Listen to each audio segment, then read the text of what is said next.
పేదవాడి పక్షాన నిలబడతాం, ప్రజా గొంతుకై నినదిస్తాం.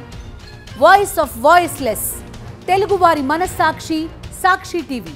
సాక్షి టీవీ ప్రసారాల కోసం మీ స్థానిక కేబుల్ ఆపరేటర్ని వెంటనే సంప్రదించండి.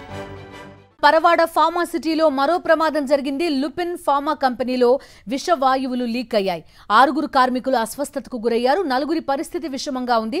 విషవాయువులు లీక్ కావడంతో కార్మికులు వాంతులు చేసుకుని అపస్మారక స్థితికి వెళ్లారు.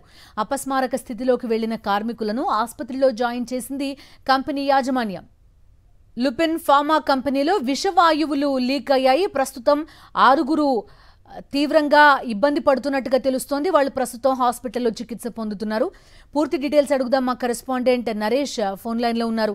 నరేష్, చెప్పండి, 6 కార్మికులకు అస్వస్థతగా ఉన్నట్టు తెలుస్తోంది. ఎలా ఉంది వాళ్ళ హెల్త్ కండిషన్? డాక్టర్స్ ఏం చెప్తున్నారు? ఈ ఫార్మా కంపెనీ దగ్గర ఎలా ఉంది పరిస్థితి? గ్యాస్ ని లీక్ అయినట్టు చెప్తున్నారు కదా, కంట్రోల్లోకి వచ్చిందా? ఈ రోజు తెల్లవారుజామున 3 గంటల నుంచి 4 గంటల సమయం మధ్యన అనకాపల్లి జిల్లాలోని పరవాడ ఫార్మా కంపెనీలో ఈ ప్రమాదం చోటు చేసుకుంది.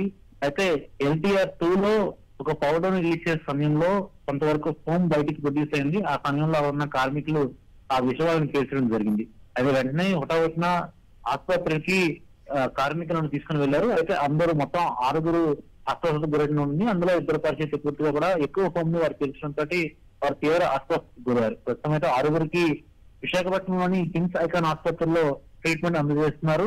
అయితే ఈ ఘటన ఏదైతే విషవాయు లీక్ అవడం అనేది ఫార్మా కంపెనీలో ఎక్కువ శాతం ప్రమాదాలు చోటు చేసుకోవడం అనేది ఈ మధ్యకాలంలో చాలా భారీ ఎత్తున పెరిగిపోతుంది. చాలా కంపెనీల్లో సరైన భద్రతా పరమైన చర్యలు తీసుకోకపోవడంతో ఇటువంటి ఘటనలు చోటు చేసుకుంటున్నాయి. ఇందులో LTR 2 లో పౌడర్ తయారు చేసిన సమయంలో ఫోమ్ బయటకు రావడంతో అక్కడ షిఫ్ట్ లో పనిచేస్తున్న మొట్టమొదటిగా 2 కెమిస్టులు గణేష్, అదేవిధంగా దైరవి ఇద్దరు కూడా తీవ్రంగా అస్వస్థకు గురయ్యారు. వారు ఒకటిగా కళ్ళు తిరుగుతుందని చెప్పడంతో వారిని ఆసుపత్రి తరలించే ప్రయత్నం చేశారు. వెంటనే అప్పటికే అదే టీమ్ లో ఉన్న మరో 4 కూడా అస్వస్థగా ఉండడంతో వారిని కూడా విశాఖపట్నంలోని శ్రీనగర్ లో ఉన్న కిమ్స్ ఆసుపత్రికి తరలించారు. అయితే ఈ విషయాన్ని పూర్తిగా కంపెనీ యాజమాన్యం గోప్యంగా వ్యవహరించింది. అయితే కొద్దిసేపటికి ఆ నోట ఈ నోట బయటికి రావడంతో పరవాడ పోలీసులు సంఘటనా స్థలానికి చేరుకున్నారు. సంఘటనా స్థలానికి చేరుకొని అక్కడ పూర్తి స్థాయిలో కేసు గురించి ఆరా తీయగా విషవాయువు లీక్ అవడంతో వీరు 6 కూడా స్థానిక ఆసుపత్రికి తరలించినట్లుగా తెలుస్తుంది. అయితే వారు ఆరోగ్య పరిస్థితిపై అధికారులు దృష్టి సారించారు. ఏదేమైనా సరే ఈ విధంగా ఇలాంటి ప్రమాదాలు చోటు చేసిన సమయంలో